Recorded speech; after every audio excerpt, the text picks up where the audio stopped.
to have a situation where you manipulate a mass global vaccination program to target the population at one time. We're seeing this now with the swine flu.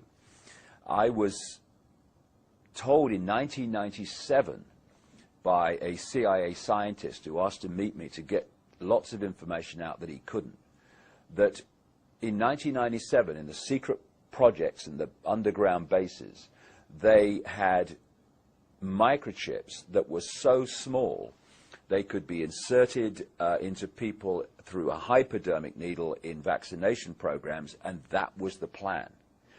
All these years later, of course, we now have a name for this technology. We call it nanotechnology. And he was saying that the plan was to use vaccination programs to insert these microchips.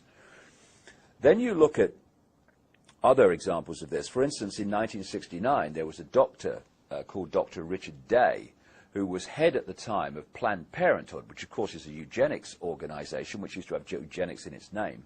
And he told doctors in Philadelphia, or Pittsburgh, I think, Pittsburgh, in 1969, a series of things that he said were going to happen in the years to come to transform society and bring in this control system. And when you look at what he said, compared with what's happening now, it's extraordinarily accurate.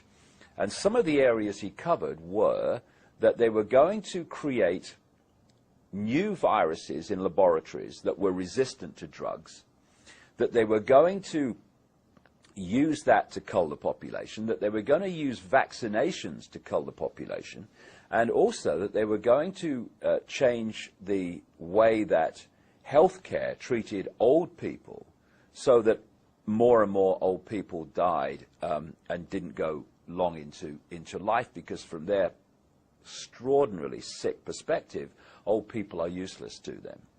And what we're looking at now very clearly is this attempt to play that card of mass global immunization with a excuse of this manufactured virus to get access to the bodies, the body computer systems, as I would say, of almost everyone on the planet. And they're not doing that because they want to protect people from anything. Crikey, the force that's saying be vaccinated is the force that created the virus which they're saying be vaccinated against.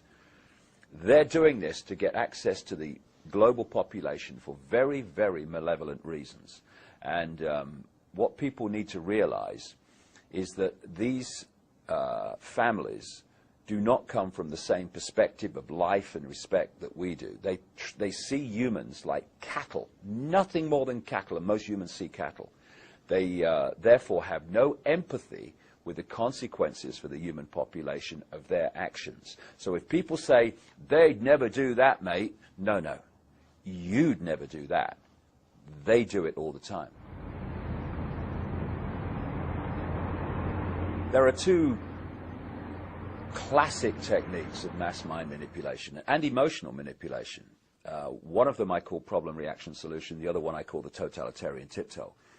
Problem, reaction, solution is devastating. It's been used for as long as you can chart back human history.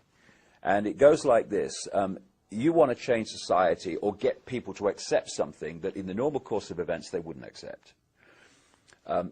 So you don't say openly, this is what we're going to do and this is why we're going to do it. You play this technique, PRS, problem, reaction, solution. Stage one, you create a problem.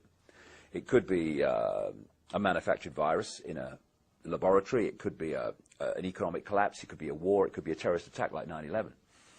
You then, through a pathetic, unquestioning media, which at ownership level and lower levels too you control, you get through the media, you tell the people the version of that problem that you want them to believe, i.e.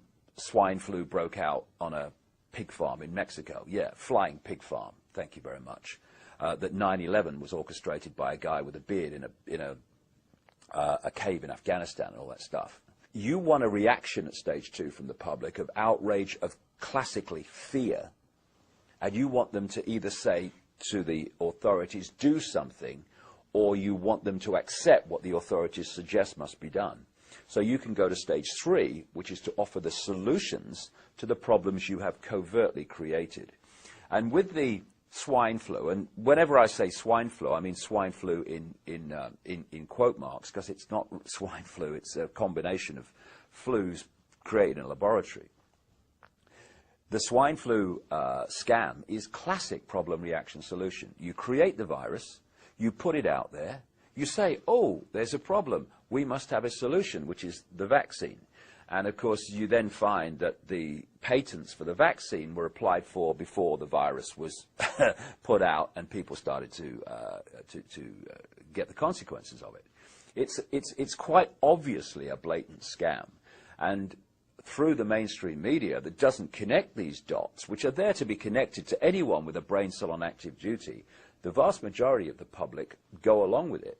But what's really encouraging at this point where I speak is the number of people who are saying no to this, and their backbones need to stay stiff when the pressure comes on more and more to accept it, to say no and keep saying no, because this vaccination program is a key fundamental brick, plank, whatever you want to call it, within this whole agenda.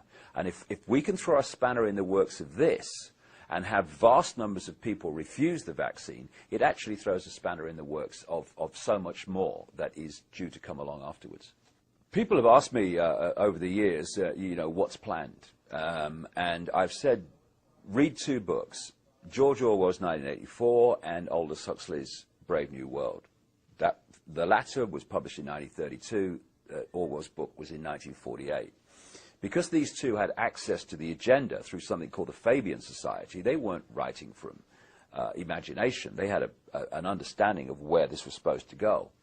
And in Brave New World, you have Aldous Huxley describing a society in which children are disconnected from their parents, where they're bred in laboratories, and where drugs are used to get the children to, and as they become adults, the whole population, to love their servitude and not rebel against it.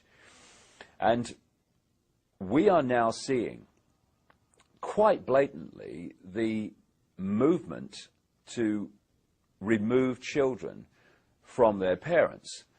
It's been done through what I call the totalitarian tiptoe, step by step by step by step, where more and more parental rights are taken by the state, more and more and more, and where the school becomes ever more powerful in the control it has over the children.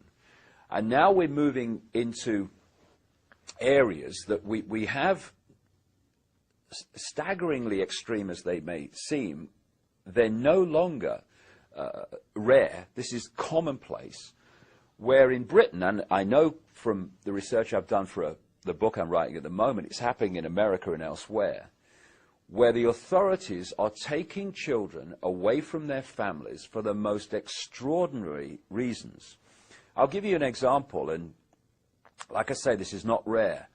We had a case in Britain recently where these parents spent £38,000 on fertility treatment to have a child. When the child was born, soon after the child came home from the hospital, a social worker came round, and the mother just joked that giving birth had ruined her figure. On the basis of that, the child was taken away. And we're seeing extraordinary examples of the so-called justification for taking children and the state taking control of them. And what then happens, and happens in this case, is the social services say to them, okay, we're taking your child away, we're going to give it to foster parents of our choice. Now, you have a choice.